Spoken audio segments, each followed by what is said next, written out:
текстта бик күп озон җөмләләр, катлаулы кушма җөмләләр, күп иярченле кушма җөмләләр күп.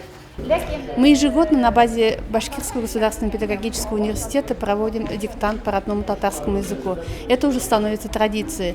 В этом году это мероприятие приурочено к Международному дню родного языка. Мы собрали студентов, желающих написать диктант на родном языке, и думаем, что вносим большой вклад в сохранение родного языка. Молодежь, взрослое поколение с удовольствием участвуют в этой акции. Я уже во второй раз принимаю участие в данном мероприятии.